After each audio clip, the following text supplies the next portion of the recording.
noch nie mit so einem Maximum was festhalten. Ja. Ich habe noch nie mit so einem Fast Sound was gemacht. Ja. Da wir aber auch klare Vorgaben uns gegeben haben, dass wir maßgeblich auf dem Sound von Fassgitarren arbeiten. Das ist ganz interessant, die Technik, die dahinter steckt. Das Ding hier. What the fuck?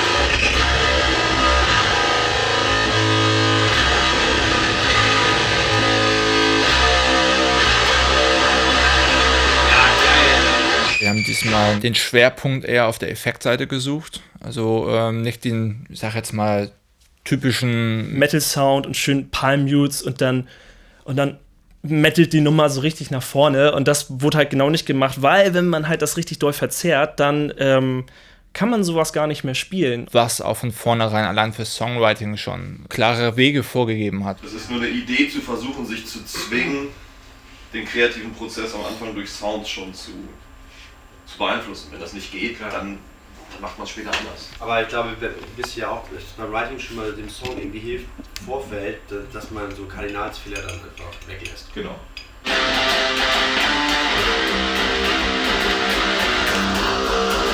Dass das zu stumpf ist. Aber prinzipiell, man kann sich später immer noch selber covern. Also so, finde ich, geht ja auch immer. Mit diesem Gitarreneffekt kann man nicht hantieren wie mit einem normalen Verstärker. Keine Gitarrenriffs komponieren konnte, weil der Sound hat das gar nicht reproduziert einfach.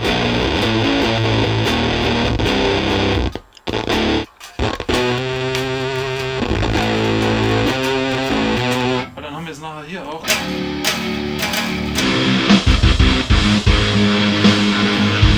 Naja, es gibt schon Riffs noch und nöcher auf dem Album, aber die sind halt einfach anders. Ja, dann mach mal, läuft. Machen Sie Krach.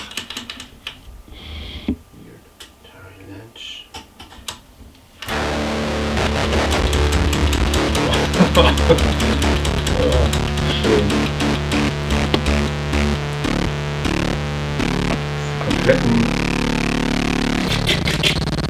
Das war natürlich monsterkrass.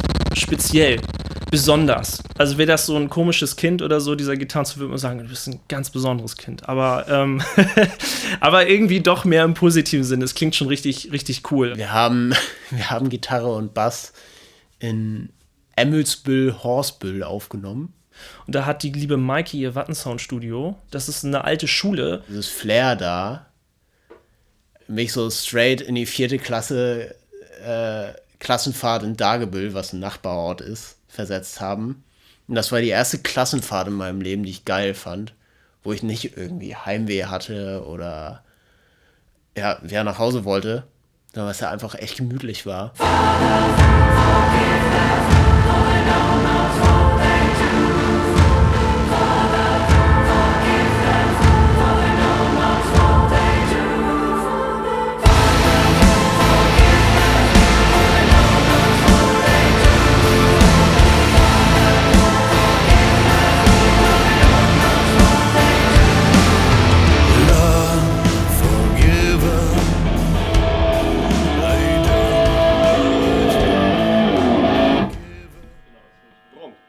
Pi und Klaas haben auch jeweils immer einen Song hintereinander eingespielt. Erst hat Pi vorgelegt. Die wussten natürlich beide super, was sie zu tun haben. Ne? Die hatten sich prima vorbereitet. Das war auch sehr, sehr geil und sehr angenehm, dass man halt nicht nochmal erst warten musste, bis irgendwer da den Part drauf bekommen hat, sondern sie waren mega gut vorbereitet und man konnte dann wirklich hingehen und richtig geile Takes dann sammeln und dann halt auch noch kreativ werden. Deswegen bin ich umso glücklicher, dass die Art und Weise, wie wir aufgenommen haben, so richtig so in diesem Song Nummer 1, denn Pi hat aufgenommen, ich habe aufgenommen, Song Nummer 2, Pi hat aufgenommen, ich habe aufgenommen, dass das so gut funktioniert hat und wir immer entspannt miteinander waren. Also Pi interpretiert das gerade so, dann nehme ich das für meine Arbeit direkt nach seiner Arbeit mit in meine Aufnahmen, dass man rein vom Gefühl her besser darauf reagieren kann. Ja, du kannst ein bisschen aufweisen. Mehr geht nicht. Ach so. Okay. Das hier wäre halt der Tremolo. Spiel.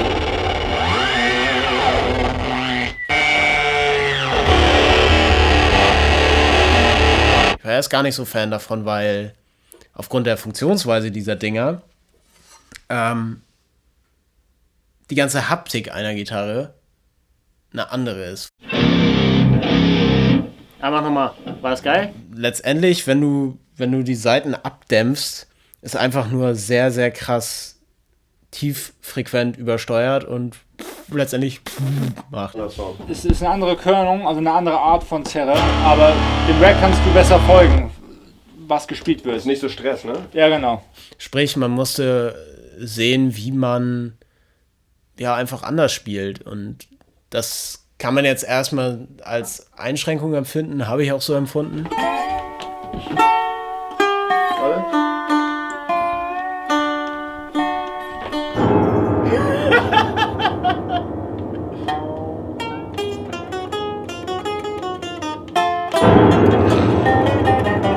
Aber wenn man sich erstmal damit auseinandersetzt und an die Gitarrenarbeit rangeht und vielleicht auch dann ein bisschen abrückt davon, dass man sagt, ey, jetzt werde ich aber an meinem Instrument eingeschränkt, und dann anfängt zu denken, was das eigentlich mit dem ganzen Album machen könnte.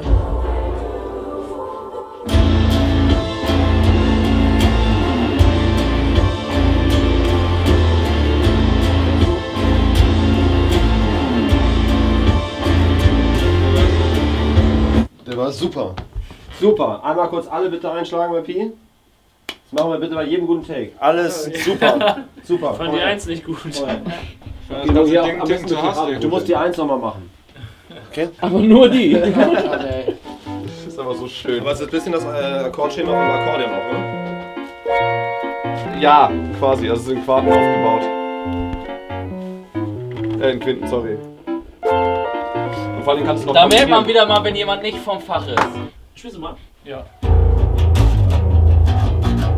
Also es ist sehr viel ein riesiges, großes Instrument. Es ist ein bisschen so, als würde man in die Natur reinhören, und dann hört man auch teilweise eigentlich nicht einfach nur einen Vogel und einen Ast oder so, weil das sind so viele tausend Tiere, Wind aus allen Richtungen, verschiedene Bäume, die alle unterschiedlich klingen, aber alles zusammen ist halt einfach ein cooler Wald, wo man gerne reinhört. Klar, wollen wir einmal kurz deinen Kopfhörer-Sound gerade auch checken? Ja, bitte.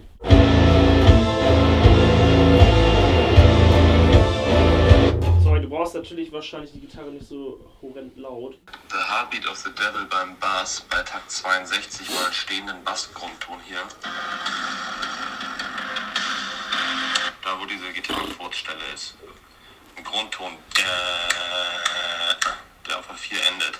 Da habe ich einen Programming-Fehler gemacht. Wir können gleich anfangen, ich muss aber noch Tee kochen, aber vor Wasser entkalken. Das dauert eine Stunde. Ich wollte noch einen Brunnen holen.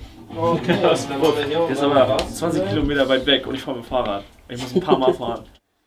Alles klar, Papi, kannst dich auf uns verlassen. Tschüsskowski! Manchmal ist es so, dass es sich für einen Außenstehenden genauso anhört, aber dass es sich einfach, wenn man weiß, okay, er fühlt das gerade so und er arbeitet das gerade so, dann versuche ich das genauso und mit dem gleichen Mindset auch nachzuarbeiten, und das hat mich einfach echt befriedigt. Ja, ihr habt alles im Kasten, Jungs. Ich will auch die Party sehen hier.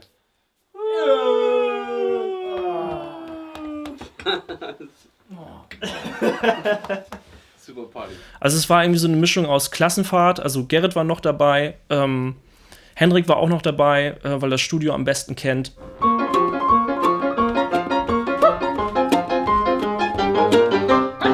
So wie unsere Touren sich immer anfühlen, mit Tourfamilie und so weiter und so fort, alle sind irgendwie so eine Einheit und alles harmoniert so sehr, sprich Klassenfahrt-Feeling. Das war bei den Gitarren- und Bassaufnahmen ganz doll der Fall.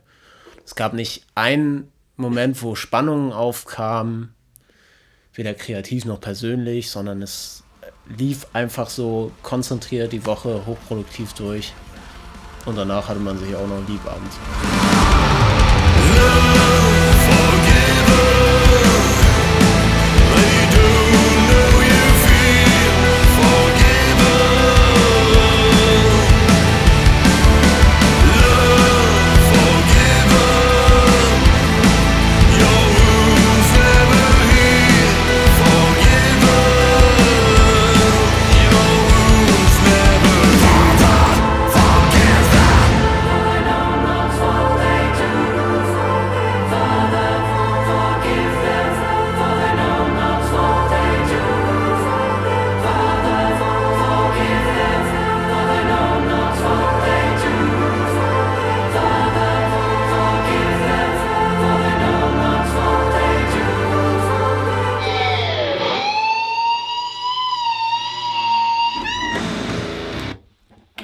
Take.